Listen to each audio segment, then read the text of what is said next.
Excellent. Great. Well, I think we should start, don't you think, Becca? I think we're probably now, We're on time, so if anybody trickles in we're on late, it's time. on them. This is a webinar about quality, and everybody knows the first thing that you need to do everything according to the book, no exceptions. So, welcome today, everybody. Our topic is only top performing software companies can hit 9 out of 10 perfect deploys. And we're going to unpack and explain a bit more about that. But I'm just really, really delighted to introduce you to my co-host, Vesna Leonard, who has been a long time of ours at YouCanBookMe from the business of software days of many years ago. And she agreed, she and I cooked up this webinar a few months ago. Yes, definitely. We've been talking about it for a while too. We have, but we didn't think we would just do it by ourselves. We decided to bring on our favorite friends because we want to make this as really, really helpful and as actionable as possible for everybody who is joining us today. So what you're going to get in the next 60 minutes is you're going to take a takeaway understanding of what quality means. You are going to get expert tips from our industry leaders, our QA experts like Vesna and Jason, and tech leaders like Veronica and James. We're going to have a conversation about how you start with QA, but then also what you need to think about scaling. And then we have got loads of goodies. So stay watching, stay attentive, because if you're not paying attention, you will not get everything that we have been prepared for all of you. These are the kind of things that we've got. We've got everything that we are going to be talking about. We have put into checklists and playbooks. So you've got an opportunity of raising your hand and saying to Becca, yes, I want some of that, including an opportunity, and you would not be surprised at this, to test yourself. So Vesna has put together a self-assessment survey form, which you can fill out at the end. We won't give you the details until the very end, and you'll get a 60-second benchmark, really, of where you are and where you stand. So let me also welcome the speakers that we've got as well. So I invited my colleague Veronica to join us at Head of Engineering at YouCanBookMe, because she's the one who is in charge of our quality processes from an engineering point of view. We've also got James Webster, who's the founder and CTO of sheepCRM. And then finally, we invited Jason Hamilton, who is the co-founder and CTO of TestLauncher, who is another external partner in QA. And alongside Vesna, these four people are true experts in their field and what they do. And it's an opportunity for us to spend an hour with them, pick their brains about what quality means. But let's get first started with a primer. Vesna, let me start with you. Do you want to give us a quick 2-second intro to yourself? Yes, I've been doing QA and testing for 35 years. In the last 15 years, I've been working with startups and scale-ups to help them understand their quality culture and what quality means to them and their businesses. And this is your key question. This is the foundational question that you think all founders should consider. Yes, absolutely. Yeah, so what are your business and customer goals? That's huge. You basically want to know what that is in order to understand what quality means for you, what it means for your team, and ultimately, for the entire company and for your customers. And I think that's where I come in, because I'm a non-technical founder. I'm a co-founder of YouCanBookMe, but I'm non-technical. And it's going to come up a couple of times in this hour. Why am I here interested in QA? And it's because I see a natural relationship between the quality of my company altogether, the product and the service to customers, and then what we want to do and the choices that we make inside our software stack. And I think that's what I want all founders and technical leaders to understand, is that there is a framework and a playbook for quality inside their company, which isn't just a sort of an internal concern. It should be, I think, the concern of every business leader, shouldn't it, Vesna? Absolutely, absolutely. And that's what's often missed. It's viewed as just a task. And this is your quote. If you do not have formal QA, you are still doing QA. So basically quality hits you whether you like it or not. That's right. That's right. Absolutely. If you're not doing it intentionally, you're still doing it. So why not be intentional about it and know what you're doing or why you're doing it and how you want to proceed with it? Yeah, I love that. And just because we're talking a primer, let's go back to the first bug that was found. Obviously, the wonderful Grace Hopper found it. The moth that she discovered on the hardware of the computer was the thing that was ruining the software. And she said in her notes, first actual case of a bug being found. That's why we call them bugs. That is what we're at the heart of what we're trying to avoid. And I want to just sort of remind everybody of the chaos that was caused last week because of CrowdStrike. We all experienced the news headlines on that, but also the sheer amount of business harm that is caused when software goes wrong. We can all see it. And it's, again, once it's happened, you've got loads of executives sitting around in boardrooms wondering why on earth this happened to their business. They're not sitting there thinking, why don't we have a quality culture? Or why didn't we do something better in the first place? They're going, why have we now just managed to ruin the experience for millions of people who've just used our software? And this is a different way of putting it. But, you know, this comes from a place from my experience of running YouCanBookMe, whereas around 2016, 2017, we had been going for about 5 years, and we had this tech buildup. We had problems where we had not invested in QA, a QA tester, or any kind of manual process, or any of the sorts of things that Veronica's going to go through. And it was ending up being extremely stressful for us. I guess you must see this quite a bit, Vesna. Yes, absolutely. Business pain does not show up right away because you're too busy just building and going forward. The bug backlogs, tech debt, that all builds up slowly, turns into bottlenecks. People not thinking that QA is a priority, QA being hired last, and it builds up and it ends up with customer complaints and a big firestorm, like we saw it. And so this is my plea to founders who are running companies wondering how do they get to ship faster and what do they want to do? If you're spending all your time firefighting, and that's because you're rolling back or customers are experiencing bugs, you're not focused on growth. If you are trying to pass your audit, SOC 2, ISO, if you're trying to actually get funding and your platform is unstable, or you, as a part of your audit, which let's face it, is also very much a part of quality. Why do we go for audits? It's because we're trying to prove our quality. And yet, if you don't invest in it, then you won't manage to achieve these certifications. And then ultimately your damaged reputation, you know, and it takes a long time. And if we all think about Microsoft again, a long time ago, everybody thought Microsoft software was poor. I can't say the stronger word, but it was poor, and it had a very bad reputation. It took a long time for the industry to turn around and go, actually, maybe Microsoft products are actually quite good now. And so once you've lost it, it's very hard to get it back. And for me, this is the most compelling thing. It's an inability to plan a roadmap. Right now at YouCanBookMe, we have quarterly, our roadmap is split into quarterly goals, quarterly rocks. And it is amazing, even if something is a week or 2 weeks out, we deliver it, largely speaking, within a quarter of what we say, of when we say we're going to deliver it. And that is transformational to your ability to run your company and your product, because it means your customers can tell, your customer success team can tell your customers when a feature is going to be delivered with pretty much certainty, 90% certainty it will be delivered. That has been transformational inside YouCanBookMe. Vesna, what's your experience a bit of this particular point? Oh, the inability to plan is yeah, it's essential. And I think it goes back to what we're saying. If you're not doing that planning ahead of time, you're building up your backlog, you're building up all the issues that are coming up, and it just ends in issues, like, again, what we just saw. And so your point here is quality culture. Tell us about that.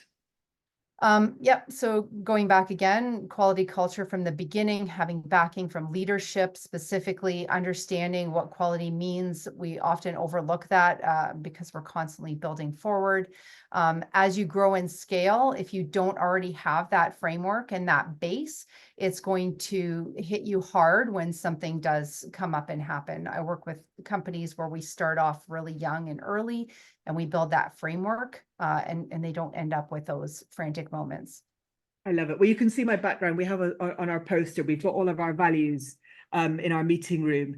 And one of them is commitment to excellence. And so we didn't sit there saying, we're going to build a quality culture. We sat there saying, one of our commitments is to excellence. And of course, that leads to understanding what quality means. Absolutely. But tell me a bit more about what you do as a strategist versus a tester. How does that work? How do you understand the framework of building a quality culture? Right. So a lot of kind of shift left thinking and testing after code is written. You're shifting left, asking the questions earlier on that you would ask later when you're actually testing. So shifting those strategies earlier, asking those holistic questions, understanding the processes that lead to what you have in your hands to test, any training, mentoring that needs to happen, and analyzing for improvements. Again, going back to shifting left and asking questions early during design and product phases before you start testing. So your point here is that only half of the job really for a framework for quality is testing. The other half is to actually understand what it is, what your plan is, what are you trying to achieve. Absolutely. However, from my perspective, if you ask me what I thought testing was about, I thought it was like trying different browsers, basically, trying different devices and different browsers. And I want everybody now to pay attention because we are going to be testing you in 2 minutes. If you asked me what testing was about, this is what I would say. I would say, oh, there's 4 kinds of testing: manual, automated, unit testing, regression testing. And I have to say, in the last couple of weeks of working with Vesna about this, my brain has been exploded about in fact what is involved in the variety of testing. So there's this more kind of richer framework. Do you want to explain a bit more about what all of this is, please? Yes, absolutely. So functional testing, you're validating the software that performs to what you intended. Non-functional is things like assessing the performance, usability, reliability. Specialized testing, you're looking at like accessibility testing, security, exploratory, and then continuous testing is your CI, CD, and testing throughout the entire process. And so we thought that once we got this from Vesna, like, okay, I understand this now. And then she sent me another list. And I'm like, oh my God, like I can't keep up with this. So this is way above my pay grade now on testing. And I'm just really interested. We've got 30 people here. It's really exciting to see everybody. Can any of you look at that list and name the things you recognize that you think, yeah, I totally know what that is? I'm waiting. Be paying attention. Or the things that you don't know. What are the things that you hadn't heard of? Pair testing, yes. Don't know most of them, says Jamie. This is true. I don't know most of them either, Jamie. But okay, so what would you say is the most important, Vesna? Definitely exploratory testing, I would say, because it kind of covers anything that you would need to test. You can focus on security, any of that stuff. So you're simultaneously learning about the system, you're designing and test execution at the same time. It is very, very good for finding edge cases, but also just real world cases of how customers would use it, and is it meeting our business goals and our business needs as well. Mm-hmm. So in summary, for this sort of primer in quality, your point here is that you need to get this sort of company-wide definition and commitment to quality, isn't it? Absolutely. Yep. Aligning quality culture with what you're doing in QA and engineering, with the rest of the company, knowing, again, where you're going, your North Star with business, with customers, all of that comes down to it. It's not just about testing functionality and ensuring that that's kind of getting by and passing. You have to look at the edge cases as well.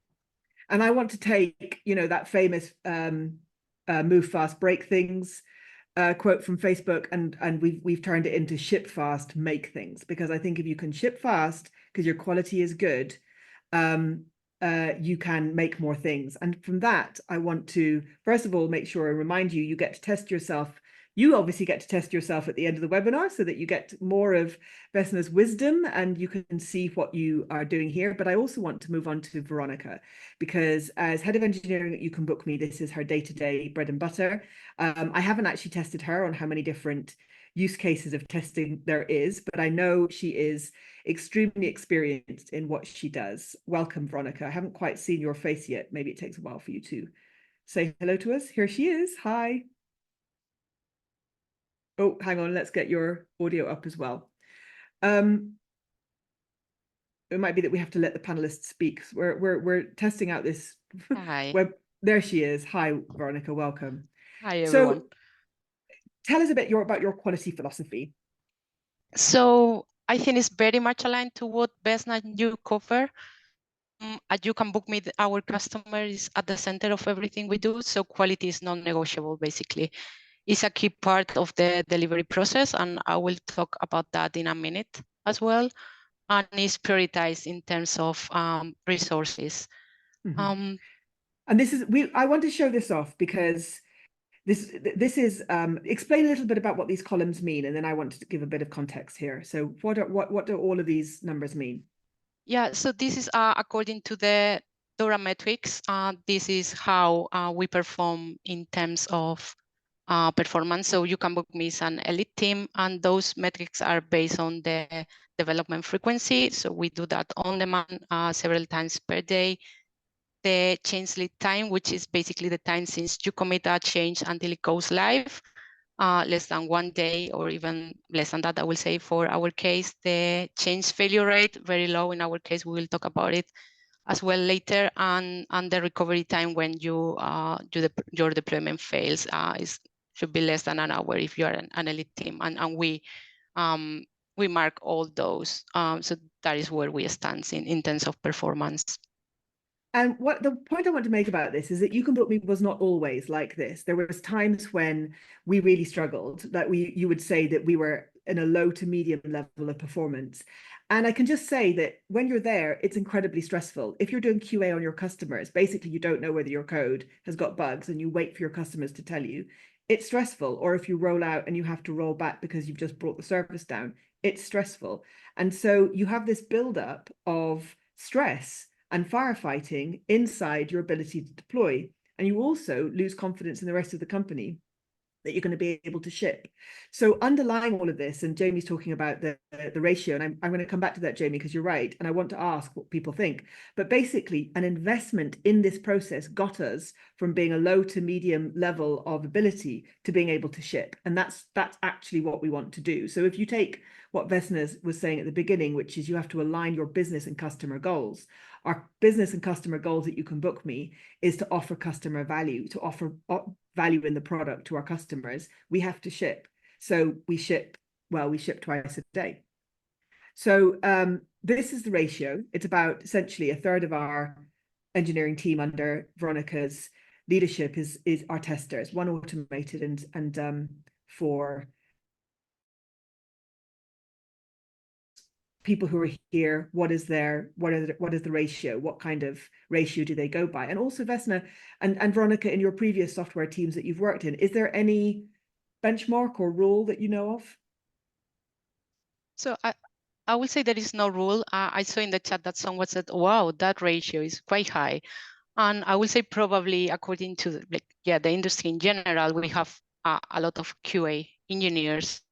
But it depends on many factors, and one will be like the complexity of the software you are testing. And YouCanBookMe is a highly customizable tool with a lot of use cases.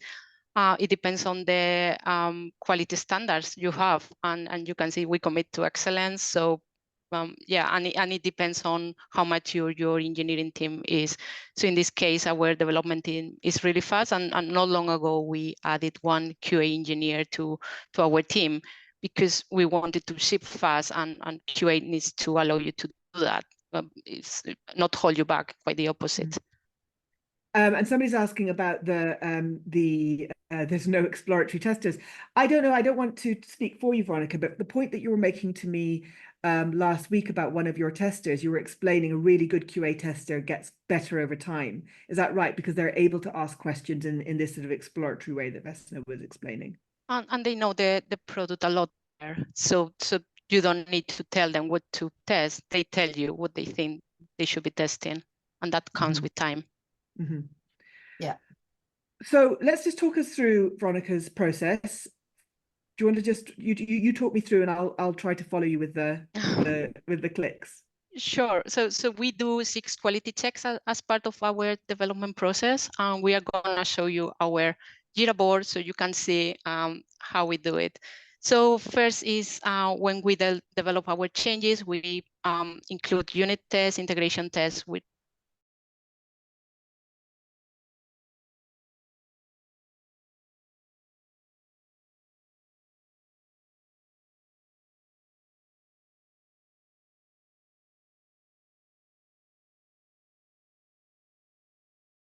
our UX is correct.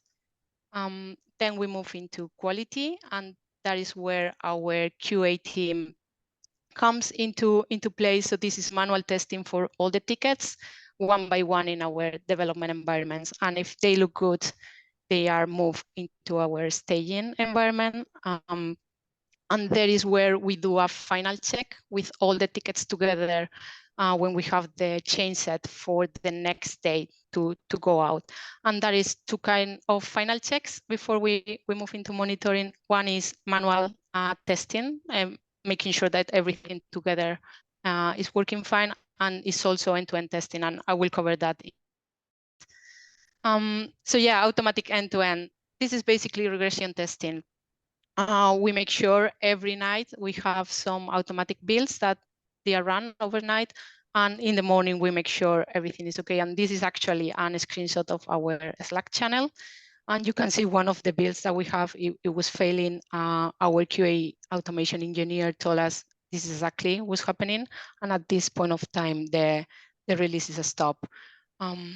It's quite difficult to get end-to-end right, I will say, because it has to be, the coverage has to be right. It has to be useful to make sure you are covering critical paths and you don't break stuff when you are changing some other parts of your code, but at the same time, it doesn't need to cover too much, because otherwise you cannot ship, everything will break at some point. So getting it right is difficult, but I think we are there now. And it's taken a long time, hasn't it, for us to build up that test suite? You can't just get overnight end-to-end testing, can you? Yeah, it's building up, it's making sure, it's refining, it's talking to our QA engineer to know, like, when we implement new changes, if they need to go into end-to-end testing or not, and how they will affect the current test. So it's an ongoing process for sure. And that's what we're getting some expertise, because it's an interesting point. I mean, Jamie's saying, and I think it's a very valid alternative here, is that you get your engineers to do the testing.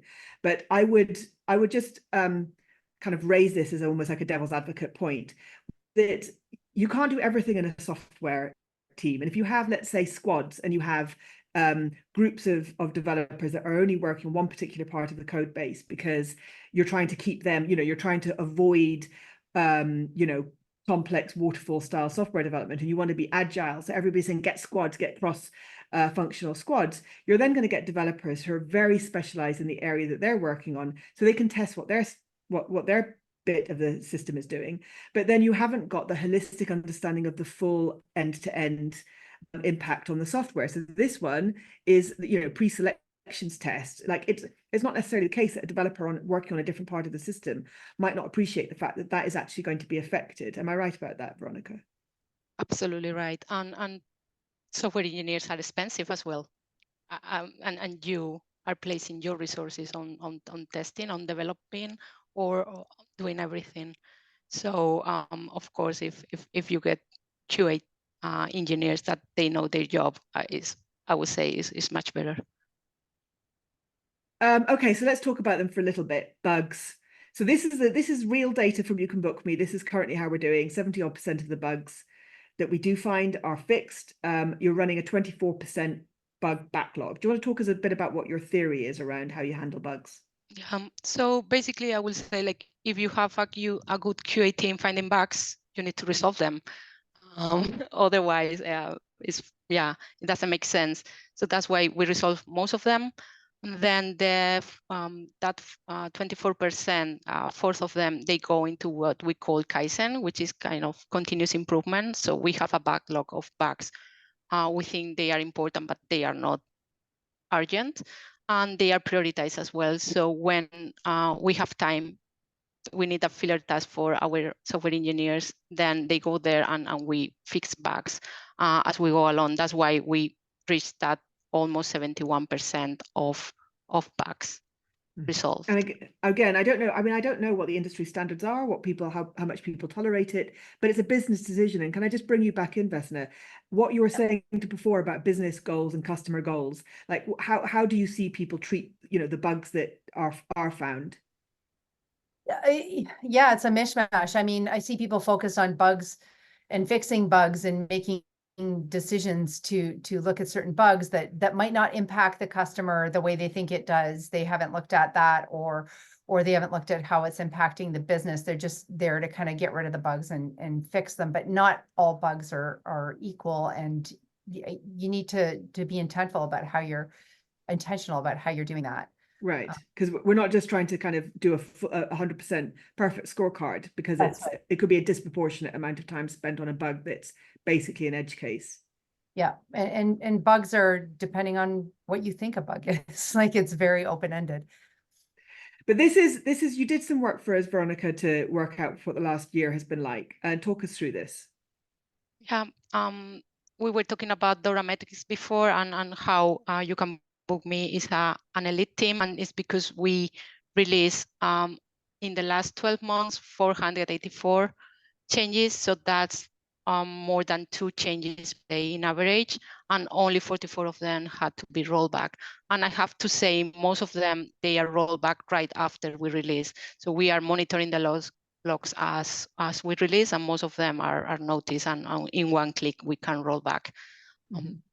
And this, for me, this is the last 12 months. And as a business owner, as a business founder, this has been the most transformational effect on YouCanBookMe. Our ability to build and ship, build and ship, build and ship. And it's obviously Veronica's job, and it's the job of the testers and the developers to make it work. And obviously we've got really good program management and product management as well. But at the end of the day, as a business owner, being able to plan and ship is what, as we have just put so much into the product in the last 12 months because of this performance. But then how do you perform it? So this is a picture of Veronica and I'd say half of your team, because they weren't all there in Scotland earlier this year. And of course they don't include the testers, because this is one of the things we're talking about, is we work with external testing partners. But tell me a bit about how you're maintaining it then. So it's based on a clear and strict delivery process, the one I just presented. We stick to it. We work with highly detailed tickets for QA engineers, and not only for them, also for software engineers, so they know what to build, and what to test. I mentioned that before. Our QA automation engineer is fully involved in all the conversations, so we know when we need to add more tests to our end-to-end suites, or how those tests are going to be affected, and everything is streamlined in Jira. Well, look, I don't know who is willing to basically put this on. Jamie's obviously got a really good story to tell. He's getting his engineers to do all the testing, and he's got very rarely roll back. That's absolutely amazing. Anybody else willing to put in the chat where they think they might be in terms of their performance level? How often they deploy, for example? How often do people deploy? I'm interested. In the company that you either run, found, lead, how often are you deploying? Or ask a different question, what do you think really matters? Obviously, you can be brilliant at everything, or is there a part of this that you think really, really matters? So it doesn't matter that you only deploy once a week or once a month. Is it that you never roll back? Is that the thing? Is it the change failure rate, the really important thing?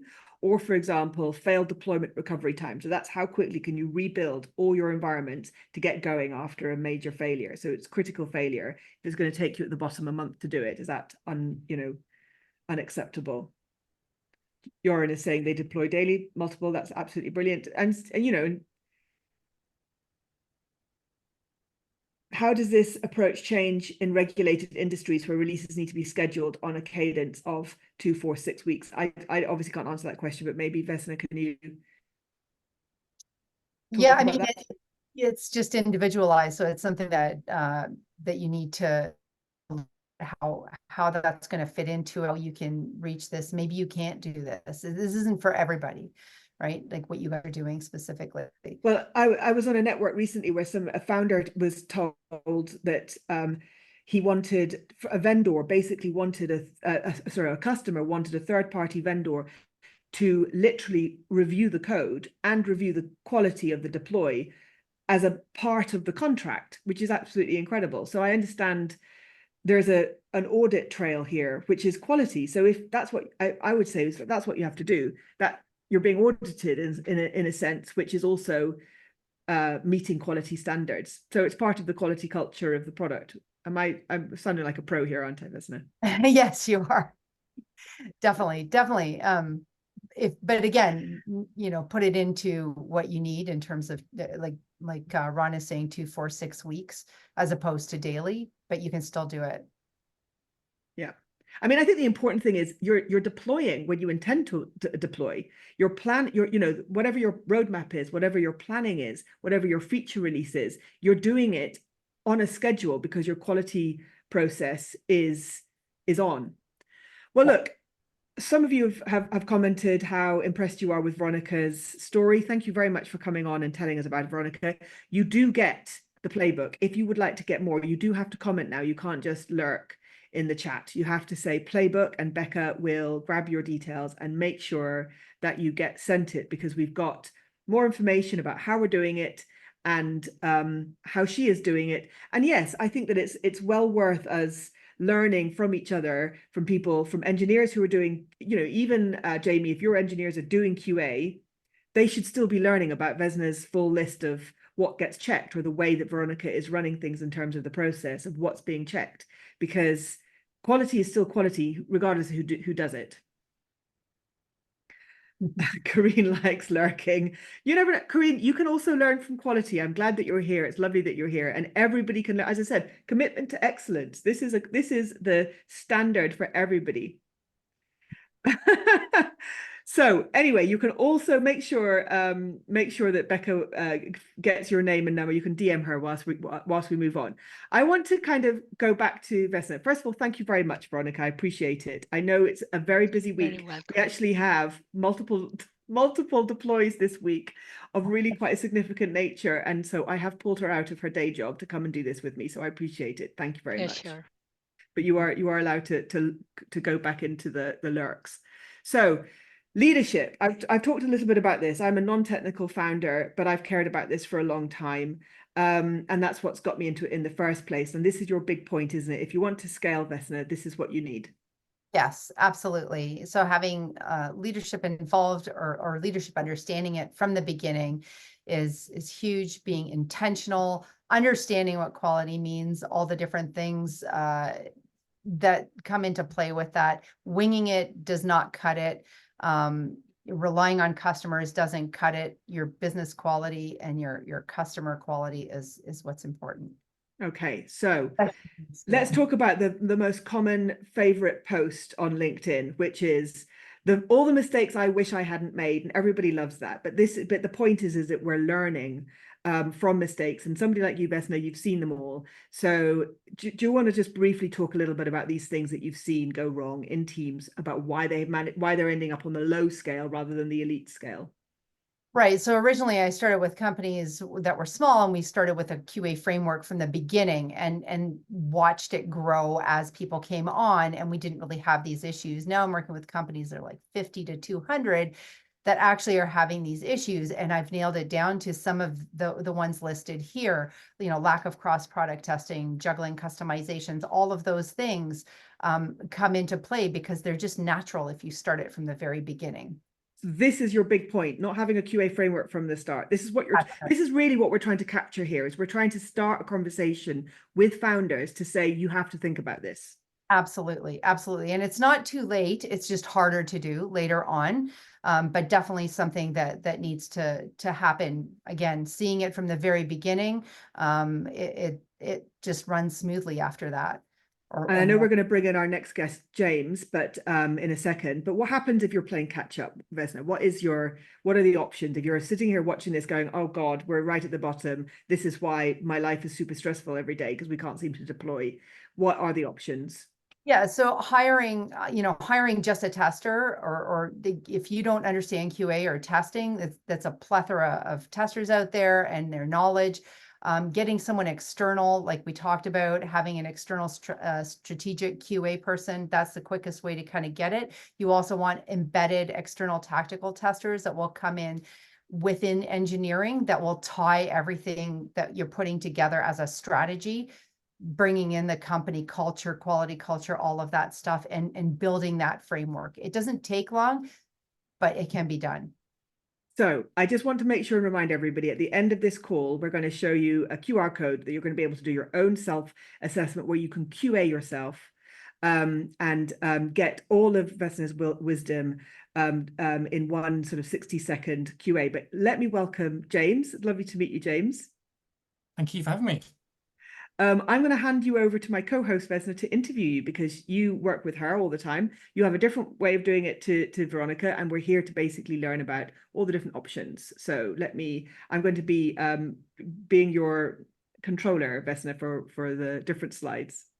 Excellent. I'll also just say, I'll put my hand up for, if you're feeling like you need to catch up at this stuff, if you were thinking that's me as well. And I think to some extent, this is a continuous thing. We're always feeling like we're catching up.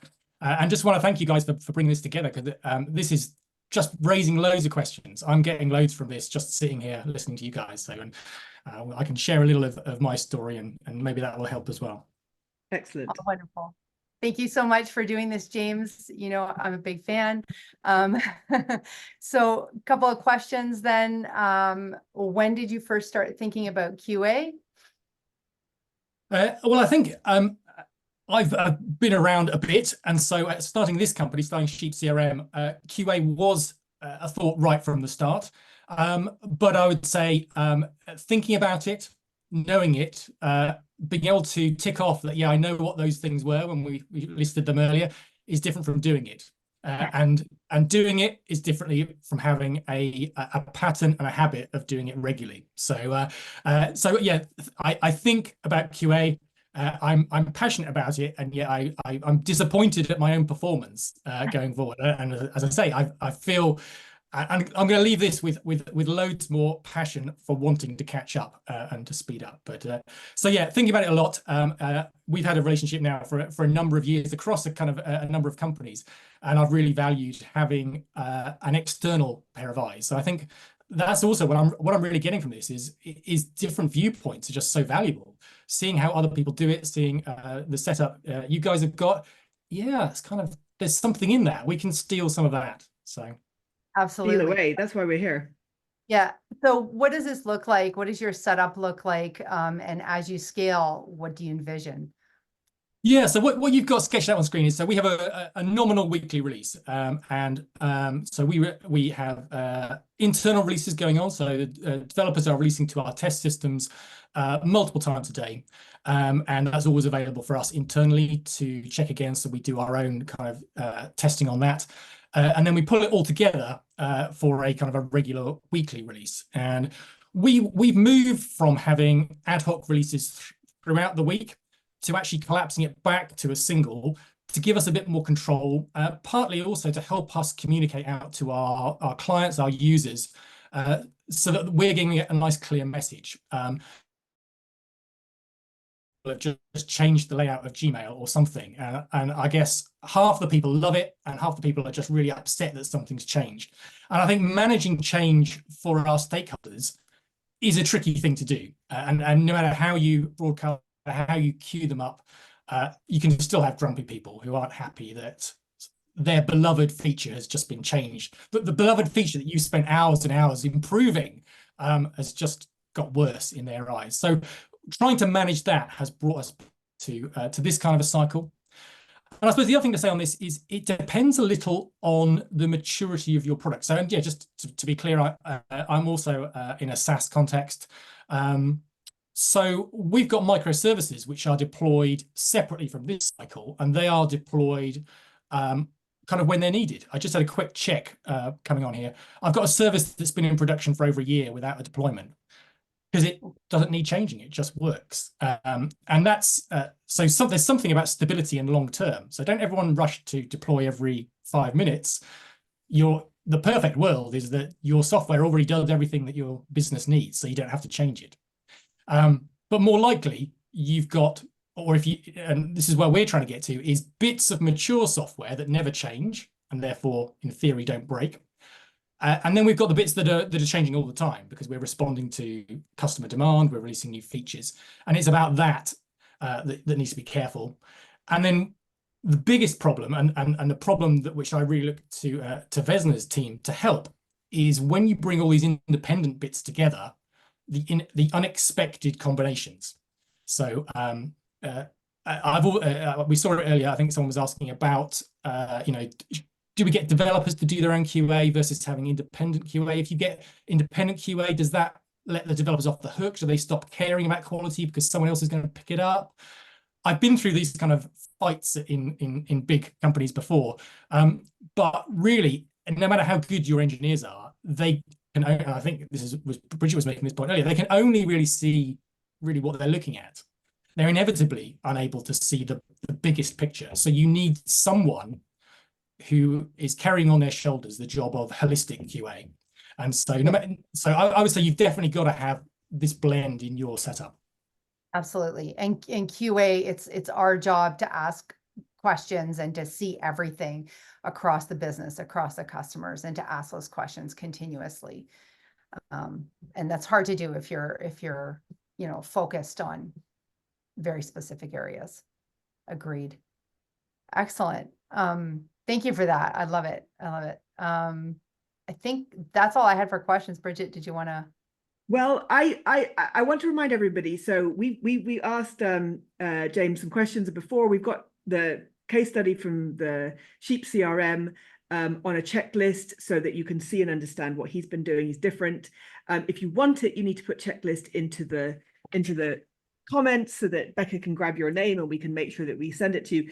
In the meantime, whilst people are doing that, this is very unfair, but given the fact that we've mentioned him several times, I'm wondering if Jamie is prepared to come on. We can make him a panelist so he can talk about his process, because it's an alternative to external testing, and either him or his head of engineering, if they're both on here, because I think we do need to hear from an alternative perspective. Is he there? Has he wandered off and got some coffee?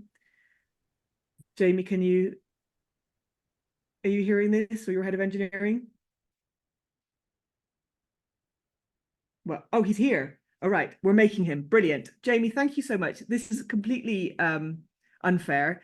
He is unprepared. He didn't know, but I appreciate the fact that he's obviously got a different setup, and that's what we're here to learn. I personally would I meet lots of engineers who say that they have their testing done in-house, if you like, from developers, and I'm just really interested. I think we all should learn from a different way. So Jamie, can you hear? Can we make you speak? Yes, I'm here. Unfortunately, my camera's not working. That's okay. Thank you so much. Tell us a bit about your experience then.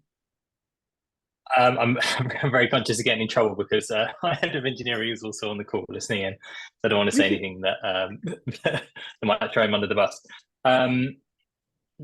So we've got 7 engineers in total, including our head of engineering, and we were having a discussion about QA recently, and actually I shared the link for this webinar with our head of engineering and product manager, Irina, who I believe is also on the call. But yeah, the way that it works is that all of our QA is done by the engineers, and the head of engineering was saying, Christian was saying that it's an important part of our culture that the developers, the engineers that are building it really understand what they've built. And my prompt with looking at external QA was, are there faster ways that we can work without compromising quality? Yeah, so I would say that's a summary of where we are. We're kind of experiencing, not necessarily growing pains, but yeah, now we're at 7 people, probably be 10 engineers by some point in the next year or so. It's worth us exploring other ways of working. And that's a really good point. I mean, James, do you want to look at because that was the question we had for you. When did you decide to take on a QA tester, and therefore how are you going to scale it? That's the point that we're all here for, isn't it? How do you scale this? Sorry, was that for me? That's for you, James. We do have 2 Oh, James. I said James rather than Jamie, but yes, James. Sorry. For us, that decision was something of a financial one. So being able to take on an external party is much more cost efficient for us, or was at that growing point, than it is to hire that in for that role. So that was probably the primary decision for us, having a full-time QA person. We're just in context, we're a much smaller team than you guys are running. So so that's been was kind of the point for us. But as I say, as early as you possibly can is yeah, if you're not doing some of this stuff, then try to kind of factor it in. Well, I love the fact that you're here. Thank you very much. And I think, okay, so Jamie, we're going to say goodbye to you and James now, because we've got our last guest who is Jason Hamill. And I must say that I first met Jason and Vesna actually, oh my goodness, like 5 years ago, because I was in the same situation. And I was thinking, we did have internal testers. We had an internal tester working for us, and the bottleneck that we experienced was that we wanted automated testing. We wanted that end-to-end testing, and our manual tester never had any time to basically build the tests. And so, and I've heard this from other software founders saying, well, we've got 2 testers, but we never have time to build the tests as well. So automated testing goes out the window. And I was just conscious that as we were building quite a complicated product, the benefits of end-to-end testing was going to get better over time. And so I wanted automated testers, and then our manual tester, they are limited, and they're limited in what they can do because they're only one person and it's 8 hours a day. So I want to talk to Jason now about what it feels like to bring on an external partner, because full disclosure, we are one of TestLauncher's clients. We use the testers from Jason's team inside YouCanBookMe. And it's because I was addressing some of those issues that Jamie and James just talked about. So first of all, let me say thank you very much, Jamie, to jump on. That was great. And I hope your product manager and head of engineering are happy with what you said, but I'm really, really happy that we're going to be offering some value here. Let me introduce you to Jason. Thank you. Jason, do you want to tell us a little bit about yourself? Oh, absolutely. I just wanted to say this is just a wonderful webinar. I'm just enjoying all the panelists. It's so geeky. We're so geeky. Oh, it's great. Oh, the industry needs more people like you doing this. Good stuff. But you've been in the quality world for how long? Okay, yes, I've been around for a while. So in the sort of like the web developer CTO range for a couple decades, then another decade in the quality realm. Yeah, now we have over 40 full-time staff right now. And we've just covered this, which is questions from Jamie and James about how would you bring on an external partner? Obviously, James is there working with Vesna. You gave us a long list of really interesting and informative kind of a download of this, and I have to say I haven't showed this bullet points with you, Jason, but from what I read that you sent us, this felt to me like the stages that you were talking about. Do you want to just talk us through, because you onboard clients, what does it feel like? If you were Jamie, for example, what would it feel like? Yeah, so exactly. I'm just looking at the points right now. You have discovery, alignment, onboarding. So essentially what we're trying to do is really gauge the maturity of the organization in terms of quality. So we look more like we use science, but we also look at mindset and, well, how does leadership talk about testing and quality? Because that could be something that can set us off the rails later on. And so first part, and so when we first engaged, you were actually a lot more ahead of what most, because you were intentional in learning. And so if that's not there, then it's there's a much more difficult time trying to see exactly what's needed and what's not. And so that can speed up the process. So yeah, we go into goal setting, product tour, review current QA strategy. So just looking at everything, just to kind of go into maybe like, yeah, go ahead. Well, so I also asked you in my kind of QA prep, the negative version of this, which is what happens when it doesn't work, or why wouldn't it work? And so you gave me these answers. So I've now turned that around to say this is what makes it work. So I think this would probably be a question. This is definitely what I had as a question as a founder, which is like, well, how do we get people testing our software when all of our engineers are there inside the code? How do they do it? And we have good, I don't know, data security boundaries, code boundaries. How do you do it all? And so this is clearly important, but do you want to talk us through how you work with clients to achieve this? Yeah, yeah, speaking about just looking at the mindset and building rapport, just really understanding how everyone talks about testing and quality, because what the engineers might be talking about, or even the leadership talking about testing, they might actually have different definitions about quality. So we try and like get everyone talking about what exactly they mean. So trust and rapport is sort of like just talking very lightly and trying to figure out what everyone means about quality and testing, and then setting up regular communication. And for sure, sharing goals and priorities. Everyone always must be aligned, just if we were internal. And then commitment to quality. We definitely want to see both sides. It's a two-way street. We want to see both commitment and intentional. We don't want to see anyone going dark or just letting things drop. And that's something that we need to bring to attention sooner than later. And just to illustrate, Adam is saying in the chat, great testers surface risks to the business. A lot of founders can shoot the messenger. Great testers aren't usually bringing good news in relation to your product or service. And I think that the way I would turn that into is like it's accountability. And I think you make a point later on, Jason, about independence. For me, and this goes back to your question, Jamie, about whether you should have developers do testing or not. That it's accountability, it is separation. The testers aren't like super involved and they didn't write that code. They're just saying it doesn't work or that it needs to, and you get this relationship that you build up with your testers where you have a relationship with them, but it's not in-house. And I can also say that with our testers, we involve them in a lot of other social things on our Slack channel. So they are involved in our meetings, they're involved in our social meetings. You know, we don't make any distinction between our testers and the rest of our team members, and we do that for anybody who works for us on an external from an external perspective. So socially, as colleagues, we're working as one team, but in terms of their actual jobs, there is a boundary, isn't there, Jason? Oh, absolutely. And you brought up some really important points about critical distance. So naturally, working with a partner, you build in that critical distance instantly. If you were to have internal testers or engineers, you've just created another problem with critical distance being very too close to the code, too close to the the goals and the objections. Everyone wants to have confidence and build something, but we do need some level of skepticism, some level of accountability, like you said, and just to say, you know, okay, I think there's a problem here. Well, there are problems we should look at and look for. And sometimes you don't get that, or it's just very hard to deal with that when you have depending on the makeup of the team. So that's great that you brought that up.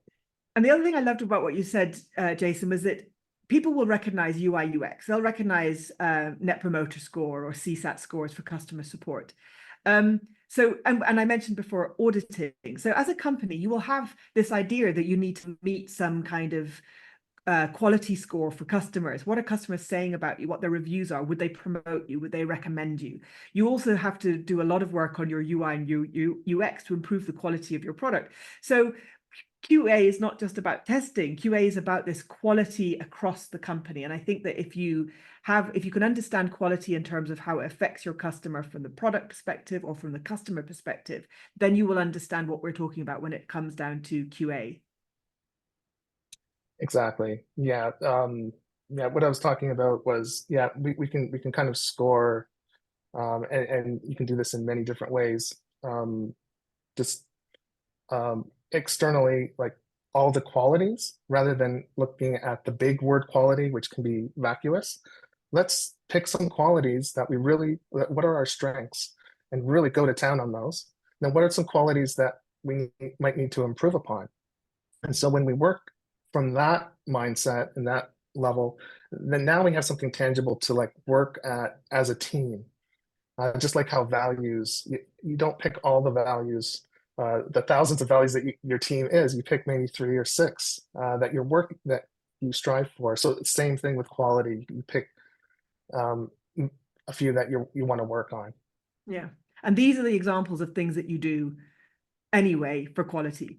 I want to have a couple more minutes before we have to finish, but you will not be surprised to know that so Jason sent us this really long list of the advantages of external partners. So Jamie, he almost wrote it for you. So it was too long to put up into the slides. So what we did was we produced this PDF. It's really, really good. These are some of the things that he was talking about, that the advantages of external partners. You get international scalable teams. They have the experience and knowledge. I mean, if you looked at the lists that Vesna was showing us before about testing, I certainly can't bring any of that to the table. I wouldn't expect my developers to know all about that. So this is a discipline, which I think it's worth investing in. And I loved your expression, Jason, separate think tank. I like, from a public policy background, I love the idea of a separate think tank.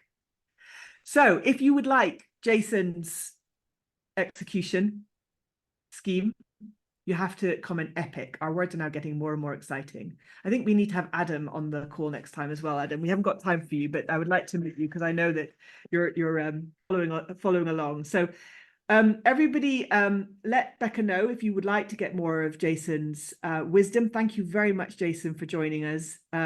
It's been great, and thank you for your enthusiasm. And also thank you for being a partner to YouCanBookMe for the last 5 years, because we've really enjoyed working with you and your team as well. Oh, it's been great. Thank you. Let's tie it all together now. You've been listening to all of that. Yes. What would be your key message that you would like to share now with people watching? I'm so glad everybody who's joined us has stayed with us. So we've kept the audience going. So this is clearly important. Yeah, like I said before, QA is a must. It's not a nice to have. And whether you have it or not, you're still doing it. So let's be intentional about it. It's not just about hiring, some junior out of school that sits there at the keyboard with a hammer. It's about actually looking at what your business needs are, all of the things that we've been talking about, founders, leadership, leading the way with quality, quality culture, and everybody owning it. And you put all of that into this QA test yourself, but I literally asked a QA expert to basically build a test. So obviously we're going to be testing ourselves about what we do. There's lots of difficult questions there, and for founders in particular, especially if you're a non-technical founder, you need to go through these questions, because you have to ask these questions for the rest of your team or your engineering leads. Or indeed, if you're raising funding and a VC person is asking you, what do you do about quality? Or if you're going for an audit, these are the kind of questions. Obviously, you've got the SurveyMonkey link there. We'll make sure that goes in the comments too. But if you've got your phone, you can just click on it. It should take about 60 seconds. In the meantime, also, I know we've been making you do your comments because it's so nice to see you all in the comments, but we have got this whole bundle ready. And if you, for whatever reason, didn't make it to the keyboard in time, make sure that you grab my LinkedIn. I'm very easy because it's the linkedin.com address, Bridget Harris. I was early to grab my own name on LinkedIn. You can find me, message me, and we'll make sure we get the full package. And then the last point here is to say thank you to everybody, including our extra special last minute guest, Janie Carruthers, but also Vesna, thank you so much as a wonderful co-host here. I've really enjoyed working on this with you. I've learned so much in this process. Thank you very much to Veronica and James for sharing their playbooks with us. And thank you so much also to Jason for that final kind of summary, because it felt like the timing was perfect if you're thinking about this. We're not doing this because we're trying to, sell anybody anything, except for the same value that, as you can see behind me, we've had in YouCanBookMe for a long time, which is a commitment to excellence. I think we can raise the level of the quality of software that we build, and we can't do it without partners like Vesna and Jason and others to help us. So thank you all for joining, because you've taken your first step into our world of building a quality culture, and I really, really appreciate it. Thank you, everybody. Thank you. Thank you so much, Bridget and Becca. This has been awesome. I literally don't know how to finish the webinar now. Bye, everybody. Bye.